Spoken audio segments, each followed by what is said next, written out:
Welcome to A Word Fitly Spoken, a podcast about Jesus, His Word, and our joy in following Him. I'm Amy Spreeman. And I'm Michelle Leslie.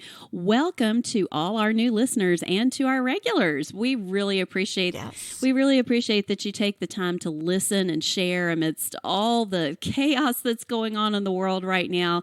Our podcast isn't all that long. It's usually between 20 and 30 minutes at the most. And we try to pack a lot of helpful scripture related to each topic we cover so that you can wisely discern and walk worthy. Yes, and in our society and in our media information, which we all consume, we're hearing a lot of disturbing news every day. And I think it disturbs us because we're seeing a lot of twisting of what is true and what isn't. And I think people are really craving truth. Well, the only place you can really get that, and that's by dousing yourself daily in God's Word. Jesus said that He is truth, the way, the truth, and the life. And no matter what happens in our near and distant future, even if our normal structures go up in flames and our earthly kingdoms crumble, as it always seems like it is, we belong to Christ and not this world. We have the true hope of the world, and in that I think we can rejoice and share it in a world that's growing increasingly darker. Yes, that's so true. And our topic tonight is very dark. So as you listen, hang on tightly to that hope in you as we share what the Bible has to say about something you would normally, you would think you normally wouldn't hear about on a Christian program. And that's the topic of sorcery and the occult. Now, why would we want to talk about something that's so wicked and so evil? Well, because A, God's Word has a lot to say about it and warns His people to stay away from it, and B, because Christians, or at least those professing to be Christians, are unfortunately dabbling in it. Yeah, unfortunately indeed, either knowingly or ignorantly, there is a lot of sorcery that's crept into the visible church, and we're going to be sharing a lot of scripture and other resources as we tell you how this is happening. So what are we talking about when we say the occult? Well, the term occult comes from the Latin occultus, or hidden. Generally, the word is used of secret or mysterious supernatural powers or magical religious rituals. The word occult is used to describe any attempt to gain supernatural power or knowledge apart from the God of the Bible, right?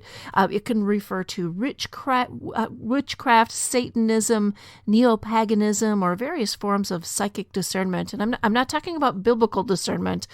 So think of astrology, seances, palm reading, tarot cards, on and on and on. Yeah, there's just so much out there.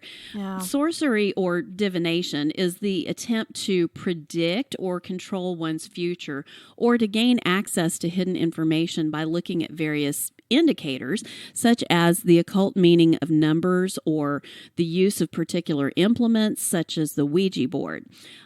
Examples of sorcery methods can include interpreting the positions of the heavenly bodies, which is astrology as we know it, or the symbols on tarot cards, analyzing dreams for hidden meanings, or the flight of birds or liver markings, casting stones or coins or other objects, interpreting hand markings as in palm reading, and seeking information from dowsing rods or other idols. And as I read through that list, I'm thinking I've even read about some of the pagans in the Old Testament using some of those forms of divination. I mean, I've read about them looking at. We talked about the liver there. They would look at the liver and they would look at the entrails of animals to somehow determine the future. So this has been going on for thousands of years. And you heard me mention interpreting numbers. Amy and I did an extensive program on how Christians are using the Enneagram numbers in church to divine readings on personality traits and other things. And we'll link that in the show notes. And you'll want to pay close attention to how there's not much difference between the Enneagram and sorcery. Yeah, not much at all. Sometimes we're even introduced to the occult as young people through things like games, which sound like a fun and exciting way to conjure up spirits. Not really, though, because, I've heard of kids on sleepovers, teaching each other that if you say the words Bloody Mary 3 times, you can get a scary ghost house to join in your little party there. Within the last several years, we've seen a resurgence of Ouija boards. I even saw a pink one a few years ago for girls. Just terrible. You can find these in the toy aisle. There's aura readings, teacup readings, and a host of other things like them.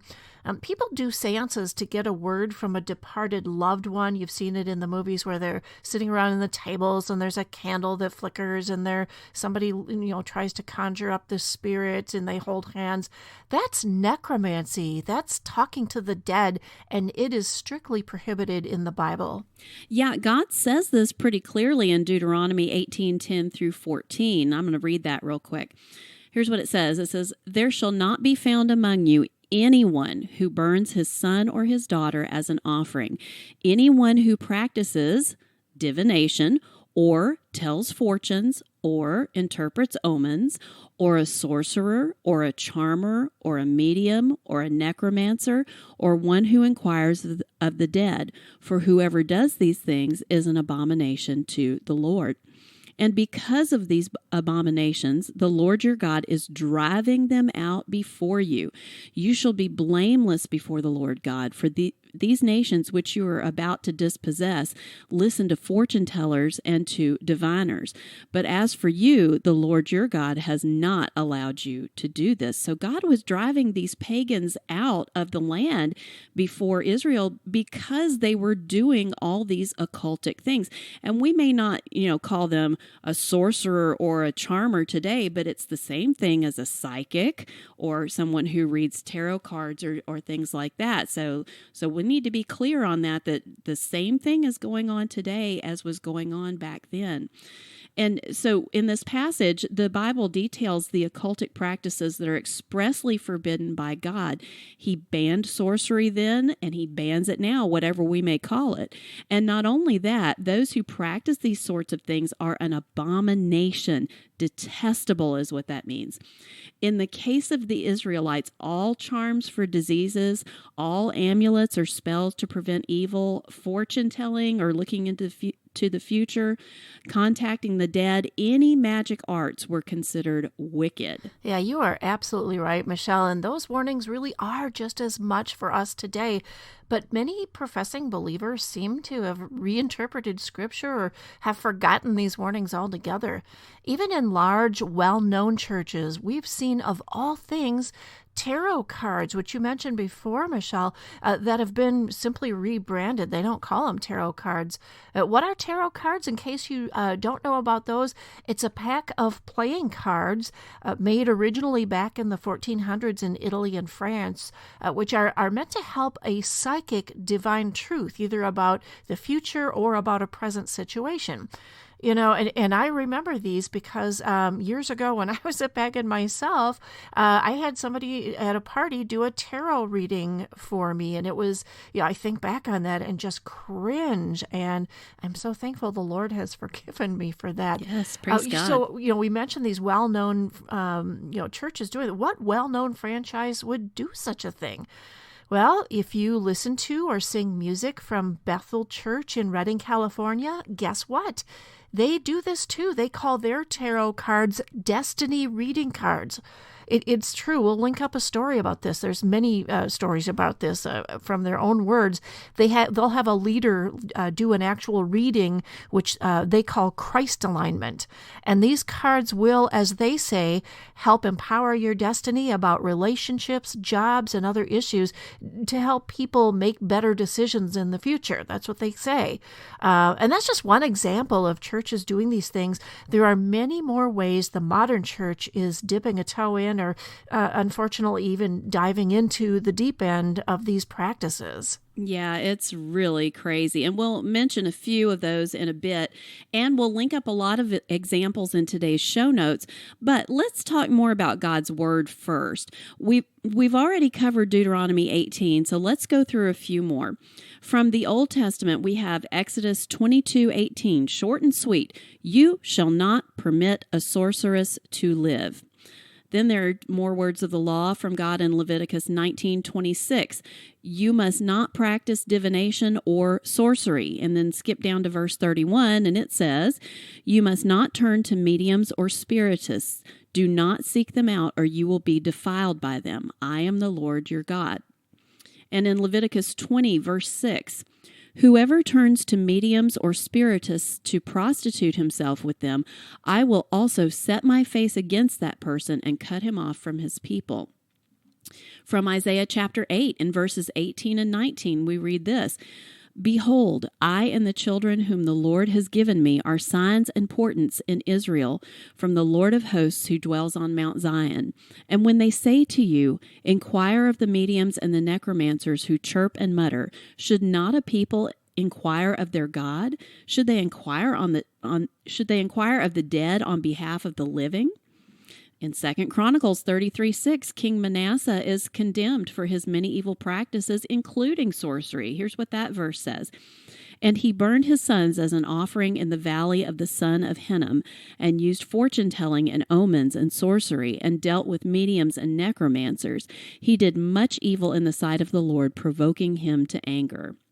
In Malachi 3:5, the word says this, then I will draw near to you for judgment. I will be a swift witness against the sorcerers, against the adulterers, against those who swear falsely, against those who oppress the hired worker in his wages, the widow and the fatherless, against those who thrust aside the sojourner and do not fear me, says the Lord of hosts. And those are just a few from the Old Testament.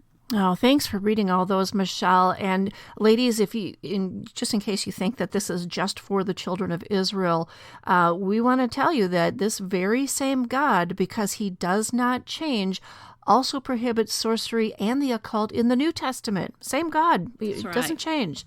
And there's so many verses, Michelle. I'm just going to mention a few. From Acts chapter 8, we read about Simon the sorcerer.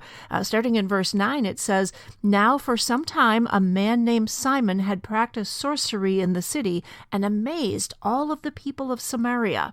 And it goes on to say that Simon was baptized when Philip came to town and started preaching. And so Simon followed Philip everywhere, astonished by all the great signs and miracles he saw. And then the apostles Peter and John arrived in town, laid hands on the people, and they received the Holy Spirit. So we're going to pick it up in verse 18. It says, when Simon saw that the Spirit was given at the laying on of the apostles' hands, he offered them money and said, give me also this ability, so that everyone on whom I lay my hands on may receive the Holy Spirit. Peter answered, may your money perish with you, because you thought you could buy the gift of God with money. You have no part or share in this ministry, because your heart is not right before God. Repent of this wickedness and pray to the Lord in the hope that he may forgive you for having such a thought in your heart. For I see that you are full of bitterness and captive to sin. Then Simon answered, pray to the Lord for me, so that nothing you have said may happen to me. All right, so also go check out Galatians chapter 5, where Paul lists sorcery in the acts of the flesh, starting in verse 20. He writes in this long list, sexual immorality, impurity and debauchery, idolatry and sorcery, hatred, discord, jealousy and rage, rivalries, divisions, factions and envy, drunkenness, orgies, and the like. I warn you, as I did before, that those who practice such things will not inherit the kingdom of God. And in the end of days, people will be practicing sorcery. Revelation 18:23 says those who are around to see this will experience sort of a spiritual Babylon representing the false religious system in those last days that will deceive all nations with sorcery before judgment falls. So in chapter 21, the Bible says that sorcerers will be, quote, in the lake that burns with fire and sulfur, which is the second death. Again, these are just a few of the verses, many, many verses on sorcery. And you might be asking, why in the world do we need to talk about this? Well, again, it's because many professing Christians are doing these things, thinking that they are partaking in something that's really normal Orthodox Christianity. And I know some who do, and I will say that 20 years ago, I had no idea that these things were just an abomination to God. No clue. Yeah, that's totally understandable. And like you were saying, people might be asking why we're talking about this. Well, you may not be seeing it in your church, but it may be on its way to your church or to a church near you or to a friend or a loved one near you. So it's good to, even if you're not seeing this right now, it's good to be aware of it because it may be on its way, and then you'll be prepared to help a church or a friend or whoever to deal with it and to respond to it in a biblical way. And many of the people that are already into these kind of things, they're not trying to be disobedient, and they may not have any evil intentions at all. They just simply love Jesus and they want to experience him, and the desire to have a supernatural experience in the spirit realm is really strong. I mean, we all want to experience the love and power of our God Almighty. But the truth is, God does not want us practicing unbiblical methods in order to come to him. And that's why, some people may get into things like this is because maybe they just don't know their Bibles and they don't know what an unbiblical method is or what the biblical method of coming to him is. I mean, consider the fascination that a lot of people have with the angelic realm, praying or talking to angels, doing battle with demons in the name of spiritual warfare, and those kinds of things are very concerning, and they're even being taught by some major denominations and non-denominations. But Christians really need to hear what the Bible has to say about these things more than ever, because where a lot of that kind of thing comes from with angels and whatnot, it comes from the New Age movement. And Amy, I've learned a little bit about this from our friend Doreen Virtue, because before she got saved, Doreen used to be a big-time celebrity in the New Age movement, and one of the things she was into was angelology, and she even designed and sold her own angel cards, which I guess was a little like tarot cards. But, no matter whether we're talking New Age angels or even those cute little cherubs on a Valentine, none of that kind of thing is biblical. No, not at all. And I'm so thankful for Doreen and her witness and her testimony. Contrary to popular belief, angels aren't these chubby little babies with rosy cheeks, and they're not these beautiful young women with long flowing gowns and gossamer wings that you see so often. And I see people sharing, memes of these pretty little angels, on Facebook and other social media. The Bible reveals very little about real angels, but we do know that God sent his angels to do his bidding, right? So, they always pointed people to him. The angels we hear about today are often giving people new doctrines or extra biblical special revelation, and sometimes point people to religions such as Hinduism, Buddhism, Islam, and the New Age. Ladies, those aren't angels. Angels are real beings, and a well-meaning Christian might think it's okay to make contact with angels because, after all, they say, they're the good guys, right? Well, yes, they are good, but no, we are not to pray to them, nor do we conjure them up for our comfort and blessings. That's right. And we're not to, call our guardian angel or whatever, or try to contact angels by constructing an altar, lighting candles, burning incense, meditating, or any other way you can think of. Remember, God forbids his people from contacting the spirit realm. And besides, regenerate Christians have direct access to God through the Son, Jesus Christ. So, I mean, why would you want to settle for anything less, even if you didn't know any better? Why would we call on angels or anybody else when we can go directly to God through Christ? Remember, the Holy Spirit takes up residence in a person at the moment of regeneration. And once the Spirit takes up residence in a believer, he never leaves us nor forsakes us. Amen. Yeah, and that's the hope that we have and that we should cling to every day.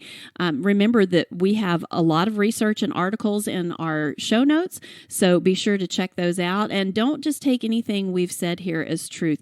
Learn to discern for yourself and read God's Word. And that's how we are going to conclude this episode of A Word Fitly Spoken. Yeah, head on over to our website, awordfitlyspoken.life.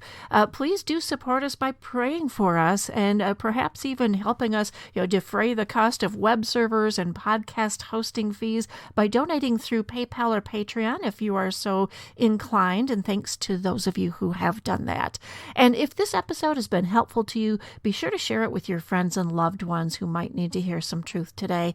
And until next time, be in God's Word daily, stay in the light, and avoid the shadowy places, and walk worthy.